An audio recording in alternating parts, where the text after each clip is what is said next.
오늘은 종려주일입니다. 예수님께서 우리를 구원하시기 위해서 이 땅에 오셔서 우리의 죄를 대속하시기 위해 고난을 당하시고 십자가에 죽으신 것을 기념하며 주님의 고난을 기억하고 구원의 은총을 베푸신 하나님께 감사하는 사순절기의 마지막 주일이 종려주일입니다. 이 종려주일은 예수님께서 십자가를 지시기 위해 예루살렘에 입성하실 때 겸손한 모습으로 나귀를 타고 예루살렘으로 들어가셨고, 주님의 입성에 수많은 무리가 나와서 호산나 다윗의 자손이여 하며 주님이 가시는 길에 자신들의 겉옷을 펼쳐서 깔고 손에는 종려나무 가지 들고 흔들며 환영한 것을 기원으로 해서 종려주일이라 이름하게 되었습니다. 오늘은 겸손히 나귀를 타시고 예루살렘에 입성하신 주님을 생각하며 오늘 우리에게 주어진 본문을 통해 우리가 주님을 믿는 믿음의 백성으로 세상에서 살아갈 때, 그리고 신앙생활을 할 때 어떻게 해야 할지를 함께 생각해보고 은혜 나누기를 원합니다. 오늘 우리의 본문은 전부 세 곳입니다. 하나는 구약의 말씀으로 이스라엘 백성이 출애굽하여 광야를 지나 젖과 꿀이 흐르는 가나안 땅의 입구에 도착해서 하나님의 도우심으로 가나안에 입성하는 모습이 기록된 말씀이요, 두 번째는 시편의 말씀으로 고라 자손이 인도자를 따라 부르는 노래로 지은 시편으로 우리에게 어려움이 있을 때 어떻게 해야 할까에 대한 것을 찬양으로 남긴 말씀이요, 세 번째는 우리를 위해 이 땅에 오셔서 고난받으시고 십자가에 달려 돌아가시고 무덤에서 사흘 만에 다시 살아나셔서 영원한 산소망이 되신 주님께서 부활하신 후에 이 땅에서 제자들과 함께 하시다가 하늘로 승천하실 때 주신 말씀을 기록한 것입니다. 오늘 우리의 세 곳의 본문 모두가 한 가지 공통점을 가지고 우리에게 메시지를 주고 있습니다. 그 공통점이 바로 우리 믿음의 사람들이 세상에서 그리고 신앙생활하면서 우리에게 닥쳐오는 수많은 상황들 속에서 어떻게 살아야 하는지를 알게 하는 것입니다. 뿐만 아니라 위기가 닥쳤을 때, 힘들고 어려운 문제에 봉착했을 때 도저히 내 능력으로 어찌할 수 없는 상황을 만나서 앞으로도 갈 수 없고 뒤로도 갈 수 없고 나의 모든 것이 무너져 내릴 것 같고 나의 생명조차도 감당할 수 없는 상황이 될 때, 세상 사람들은 몰라도 우리 믿음의 사람들은 어떻게 살아야 하고 어떻게 대처해야 할지를 우리에게 알게 하는 이 구절들입니다. 오늘 우리의 본문 말씀 가운데 첫 번째인 여호수아서의 말씀을 보면 이스라엘 백성이 처한 상황이 잘 기술되어 있습니다. 이스라엘 백성들은 하나님의 도우심으로 모세의 인도를 따라 애굽에서 탈출해서 광야길로 나섰습니다. 그 출애굽의 과정에서 홍해가 갈라져서 자신들은 마른 땅을 밟고 바다를 건너고 애굽의 병거와 마병은 그 바다에 빠져서 몰사하게 되어 온전히 구원받는 역사도 경험했고, 마라의 쓴물이 단물로 변화되는 것도 경험했고, 먹을 것이 없다고 불평하고 불만하며 하나님을 원망할 때 하나님께서 만나와 메추라기를 주시는 것을 40년 동안 생활로 직접 겪기도 했으며, 호렙산에서 하나님과 언약을 맺을 때 자신들의 성급함과 부족함으로 인하여 하나님을 배반했던 금송아지 사건도 일으켰다가 혼이 나기도 하고, 모세와 아론의 권위에 도전하다가 하나님께서 그들을 통하여 역사하시는 것임을 뼈저리게 느끼기도 했습니다. 그 외에도 여러 가지 일들을 겪으며 이스라엘 백성들은 그들이 출애굽해서 40년의 세월을 광야에서 머물며 하나님의 임재하심을 체험하고 하나님의 능력과 역사하심을 직접 경험했고 하나님의 도우심과 인도하심을 보기도 했습니다. 그렇게 40년 동안 하나님과 함께하며 가나안을 향한 여정을 마칠 때쯤에 이 모세가 하나님의 부르심으로 인해서 자신들에게 신명기서 말씀을 유언으로 남기고 사라졌고, 그의 사환이자 이스라엘의 군대 장관이었던 여호수아가 모세의 뒤를 이어서 이 자신들을 이끌고 이제 자신들의 앞에 펼쳐진 가나안 땅을 차지하고 기업으로 나누어 주는 일을 할 때가 되었습니다. 그런데 가나안 땅 입구에 도착하고 보니 그 땅에 발을 디디는 것조차 참으로 쉬운 일이 아니었습니다. 이스라엘 백성들이 가나안 땅 입구에 도착한 시기는 바로 보리를 벨 때즈음입니다. 이스라엘의 이 보리를 거두는, 곡식을 거두는 시기는 6월절이 지난 시기로 대략 4월에서 이 5월 그 사이가 됩니다. 바로 지금 우리가 살고 있는 이맘때쯤이 되는 것이지요. 이때는 가나안 지역과 근동 지역의 이 우기로서 비가 자주 내리고 또 많이 내리는 시기일 뿐만 아니라 겨우 내에 쌓였던, 이스라엘에서 제일 높은 산 헐몬산에 쌓였던 눈이 녹아서 그 눈 녹은 물이 요단으로 흘러 들어오는 시기이기 때문에 그 어느 때보다도 이 강에 물의 양이 많고 강이 빠르게 험한 물결을 이루면서 흘러가는 시기였습니다.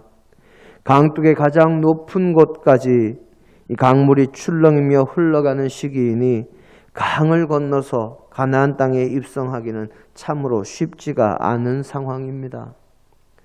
이때 여호수아가 하나님의 말씀을 듣고 이스라엘 백성들에게 하나님의 명령을 전합니다. 하나님의 임재를 상징하는 언약궤를 맨 제사장들이 이스라엘 백성 가운데서 가장 먼저 요단강을 건너기 위해 강에 들어서라. 그리고 그 뒤를 이스라엘의 모든 백성이 2000규빗은 900m에서 1km 정도 되는 거리입니다.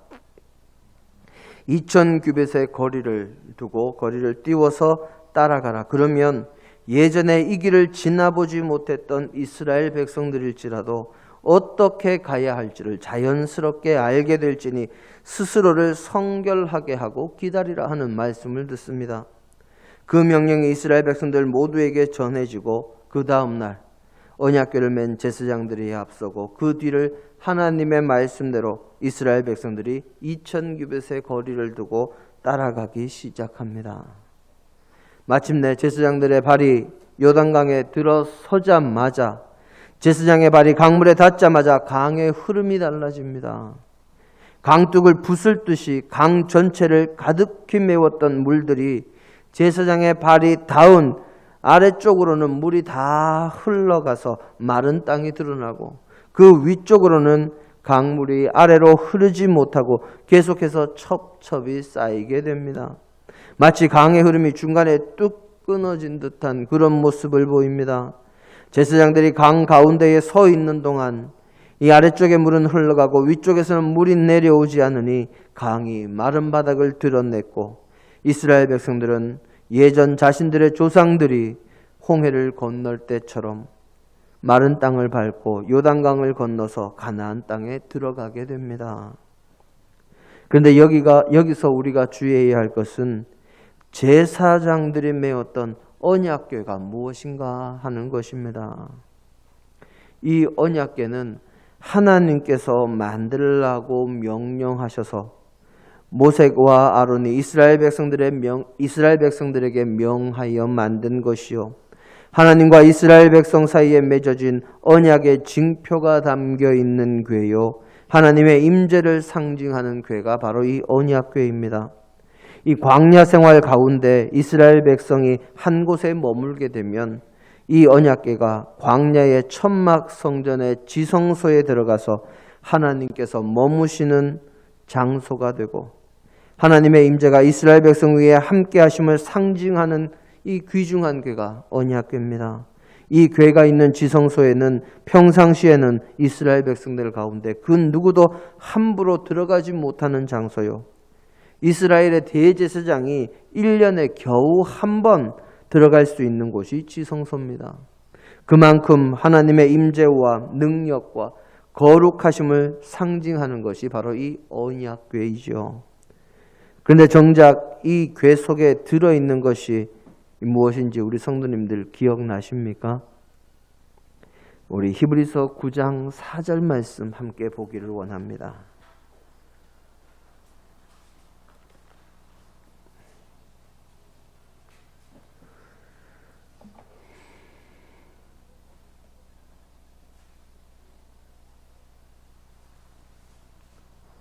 함께 읽겠습니다. 금향로와 사면을 금으로 싼 언약궤가 있고 그 안에 만나를 담은 금항아리와 아론의 쌍난 지팡이와 언약의 돌판들이 있고. 아멘.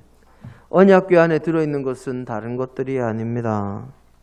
바로 광야에서 이스라엘 백성들에게 40년간 양식이 되었던 만나를 담은 금으로 만든 광주리, 금으로 만든 항아리 하나와 아론의 싹이 난 지팡이, 그리고 하나님께서 손가락으로 쓰신 10계명의 돌판, 이 세 가지가 들어있었습니다.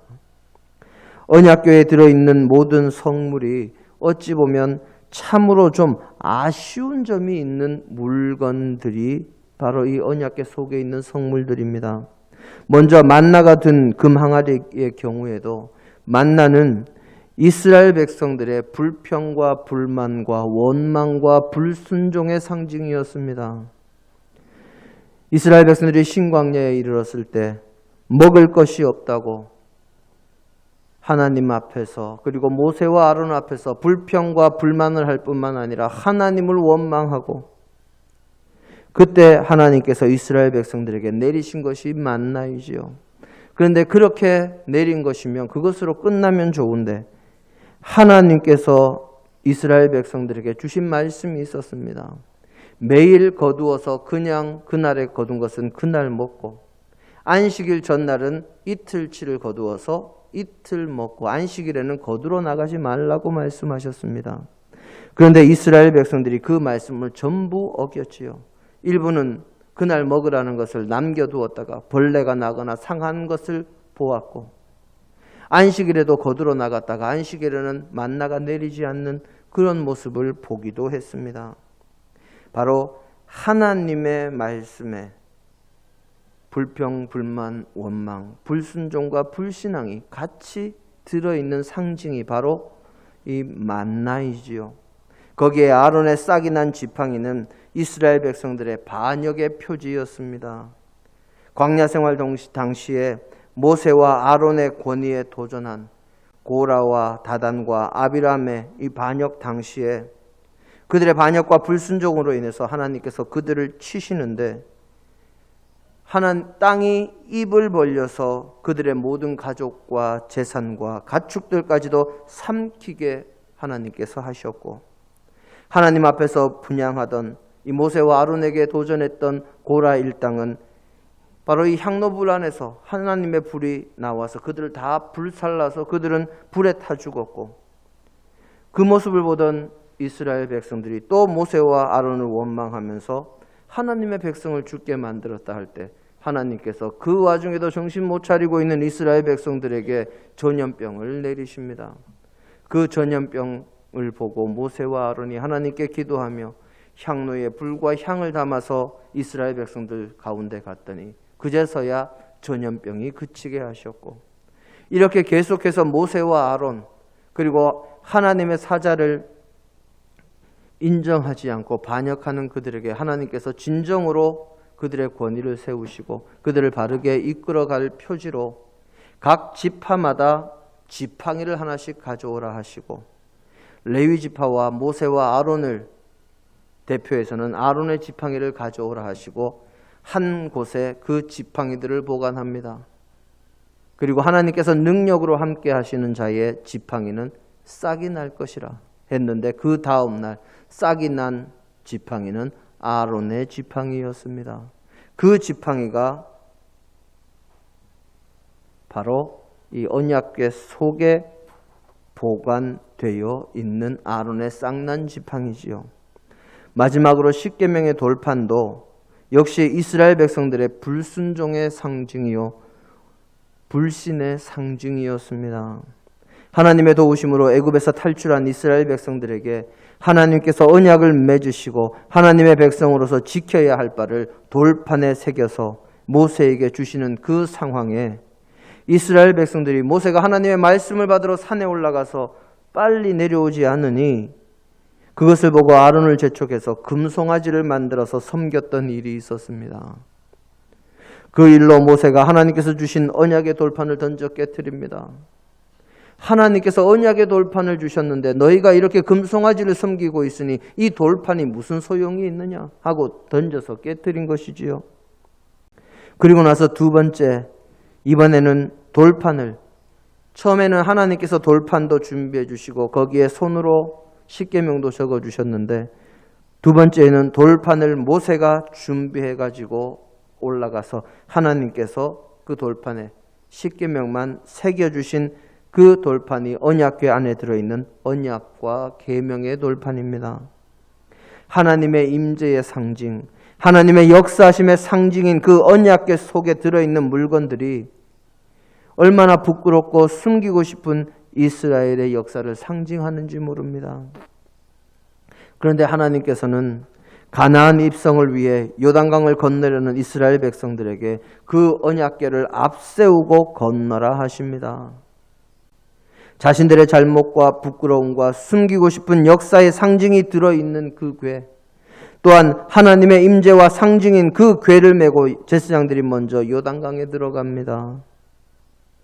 놀랍게도 이스라엘 백성들이 제사장들이 맨 언약궤를 앞세우고 나아갔을 때 제사장들의 발이 닿자마자 요단에 물이 마르는 기적이 일어납니다. 그것도 실개천처럼 흐르는 가뭄때나 평상시의 요단강이 아니라 물이 가장 범람할 때, 가장 수량이 많고 물살이 강하여 사람이 건너기 어려울 때 생겨난 기적입니다. 이 사건을 통해서 하나님은 우리에게 메시지를 주십니다. 하나님은 인간의 무능함에도 불구하고, 인간의 불순종과 불신앙과 불평과 원망에도 불구하고 인간을 이끌어 주신다 하는 것입니다. 하나님께서는 이스라엘 백성들의 불순종과 반역과 불신에도 이스라엘을 직접 이끌어 가신다는 메시지를 오늘 우리의 첫 번째 본문을 통해서 주시고 계십니다. 우리는 너무 완벽하려고 할 필요는 없습니다. 내가 완벽해야 성취하고 승리하고 성공하는 것이 아닙니다. 흠이 있고 금이 가고 준비가 덜 되었어도 괜찮습니다. 정말 중요한 것은 주님을 찾고 주님 앞에 엎드리고 주님을 의지하는 것입니다. 그럴 때 그 약점들이 도리어 엄청난 능력이 될 수 있으며 그 모든 것은 하나님께서 주시는 선물임을 오늘 우리의 여호수아서 본문은 우리에게 가르쳐 주고 있는 것입니다. 오늘 우리의 두 번째 본문 시편의 본문은 땅이 변하고 산이 흔들려 바다 가운데 빠지고 바닷물이 솟아나며 넘치고 물이 범람하고 산이 흔들리는 이 천변지계의 천지가 뒤바뀌는 혼란과 재난 가운데서도 하나님이 우리의 피난처가 되시니 두려워하지 않으며 오직 여호와께서 우리의 하나님이 되심을 알고 가만히 있으라 하는 말씀이 바로 시편 46편 10절의 말씀입니다. 오늘 우리의 본문에서 가만히 있으라고 번역된 말은 히브리어로 하라페오라는 단어를 씁니다. 이 말은 지체하다, 늦추다, 멈추다 하는 뜻을 가진 단어입니다. 이 구절을 세번역 성경에서는 너희 손을 멈추고 하나님이 되심을, 하나님을 기다리라 하고 그렇게 번역을 했습니다. 그러니 사람이 하려는 것, 사람의 능력이나 지혜나 힘으로 하려는 것을 멈추거나 천천히 늦추면서 어떠한 어려움이나 환난 가운데서도 하나님을 의지하라는 말씀이 시편 46편 10절의 말씀입니다. 어린아이가 놀이공원에서 길을 잃었습니다. 아무리 둘러봐도 어디가 어딘지 도무지 모르겠습니다. 어떻게 해야 될까요? 그냥 그 자리에 멈추어 서서 애태우는 엄마 아빠가 자신을 찾을 때까지 기다리는 것이 제일 좋은 방법입니다. 어린아이는 길을 잃고 겁먹으면 무조건 앞으로만 갑니다. 그런데 자기가 움직일수록, 자기가 걸어갈수록 점점 더 엄마로부터, 아빠로부터, 자기 집으로부터 멀어지는 줄도 모르고 무조건 앞으로만 가지요. 갑자기 땅이 흔들리고 산이 무너지고 또 산이 뽑혀서 바다에 빠져든다면 얼마나 불안할까요? 민족들이 서로 으르렁거리고 나라가 흔들린다면 얼마나 두렵겠습니까? 그러나 시편 46편 10절을 쓴 이 시인은 두렵지 않다고 그렇게 노래합니다. 하나님께서 나와 함께 계시고 나의 피난처가 되어 주시기 때문입니다. 너희는 가만히 있어. 너희는 잠깐 손을 멈추고 내가 너희의 하나님인 줄 알라 하고 그렇게 노래합니다. 잠깐 손을 멈춰야 합니다. 내 손을 멈추거나 내 손을 늦추어야 하나님께서 그 손을 잡아주시는 것이지요. 내 생각을 멈추어야 하나님의 뜻이 들리고 내 귀를 멈추어야 하나님의 길이 열립니다. 우리가 가만히 있고 우리의 생각과 우리의 분주함을 멈추거나 늦출 때에 그때야 비로소 우리와 함께 계시고 우리의 피난처이신 하나님이 보이는 것입니다. 분주함을 늦추시기 바랍니다. 그리고 주님께 엎드리시고 주님의 도우심을 구하시기 바랍니다. 그때 하나님의 역사하심이 우리와 함께 하십니다. 오늘 우리의 세 번째 본문은 주님께서 약속하신 말씀입니다. 주님께서 세상 끝날까지 우리와 함께 하신답니다. 주님께서 우리와 함께 하시는데 우리가 무엇이 두렵고 무엇이 힘들겠습니까? 무엇이 어렵겠습니까? 제가 예전에 섬기던 교회에서 한 성도에게 연락이 왔습니다. 자신에게 최근에 3가지 일이 일어났다고 그럽니다. 첫째는 남편이 세례받았다는 소식입니다. 사랑하는 남편이 세례받기를 위해서 그렇게 열심히 기도했는데 이루어진 것이지요. 그 간절함이 무엇보다 컸다 하는 것을 그 전에 들어 알았기에 함께 기뻐했습니다. 두 번째 소식도 기쁜 소식이었습니다. 결혼한 뒤에 제법 시간이 지났는데도 자녀가 생기지 않아서 걱정했는데 드디어 하나님께서 새로운 생명을 주셨다 하는 소식이었습니다. 잇따른 기쁜 소식에 함께 감사하면서 기뻐했습니다. 그런데 기쁜 소식은 거기까지였고 마지막으로 슬픈 소식이 들립니다. 그 성도가 사랑하는 아버지의 병환 소식이었습니다. 아버지는 임신한 딸이 걱정할까 봐 이 소식을 감춰서 나중에 알았다고 말하면서 눈물로 목사님 어떡해요 하고 이 기도를 부탁하던 그 성도가 마지막에 하나님께서 도우시겠지요 하면서 이 말을 맺고 전화를 끊었습니다. 그때 한 가지 생각이 들었습니다. 정말 어려운 때, 정말 힘들고 괴로운 마음이 가득할 때 이 성도님을 도우실 하나님이 계셔서 다행이다. 예수님께서 우리와 함께 하신다고 약속하시고 도우신다고 역사하신다고 말씀해 주셔서 감사하다 하는 생각이 들었습니다. 우리네 삶에는 이처럼 좋은 일들만 있지 않습니다. 우리의 인생은 이렇게 어려운 일들이 늘 생겨납니다. 정말 세상에서 살아간다는 것은 쉽지 않습니다. 그런데 그 가운데 주님께서 우리와 함께 하시겠다고 약속하시고 우리와 함께 하시고 우리를 위로해 주시고 우리를 도우시고 우리를 인도해 주십니다. 어떤 어려움이 있어도 하나님이 어떤 방식으로든 우리를 도우실 것이요 우리와 함께 하실 것입니다. 그래서 우리는 힘될 만한 것이요 이것을 반드시 기억해야 하는 것입니다. 사랑하는 성도 여러분, 우리의 삶에 어려움이 오고 문제가 생기고 여러 가지 일들에 당면할 때 여러분들은 무엇을 하십니까? 내가 무언가를 하려고 하고 내 방식으로 내 지식으로 내 경험으로 하려고만 하면 이 모든 일들은 늘 꼬이고 안 풀리고 넘어지고 무너지고 깨어지고 부서지기가 일쑤입니다. 하지만 우리의 손과 우리의 능력과 우리의 힘과 우리의 지혜와 우리의 방법을 멈추거나 좀 늦추고 하나님을 찾고 하나님을 의지하고 하나님께 맡겨서 하나님의 방식으로 하나님께서 하시면 그 모든 것이 우리가 생각도 하지 못했던 방식으로 우리가 원하던 것 이상으로 우리의 상상을 초월하는 좋은 결과를 만들어내게 됩니다. 우리가 하려고 하면 우리의 힘과 우리의 능력과 우리의 지혜와 우리의 지식과 우리의 방식을 앞세우면 언약의 돌판과 만나 항아리와 아론의 쌍난 지팡이처럼 결국 부족하고 부끄럽고 숨기고 싶은 결과만이 나타날 수밖에 없습니다. 하지만 우리가 잠시 멈추고 우리가 잠시 늦추고 하나님께 맡기면 하나님의 방식으로 가면 우리가 원하는 이상으로 우리가 상상도 못했던 좋은 결과를 우리에게 주십니다. 오늘은 종료주일입니다.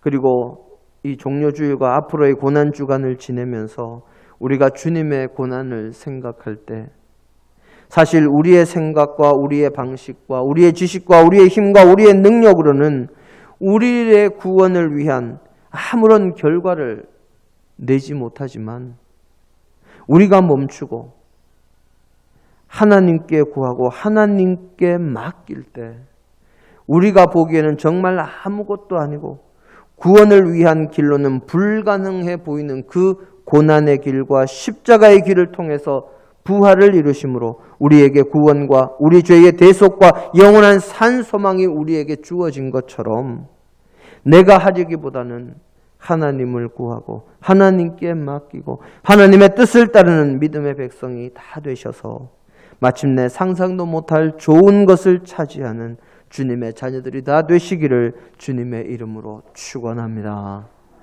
함께 기도하십니다.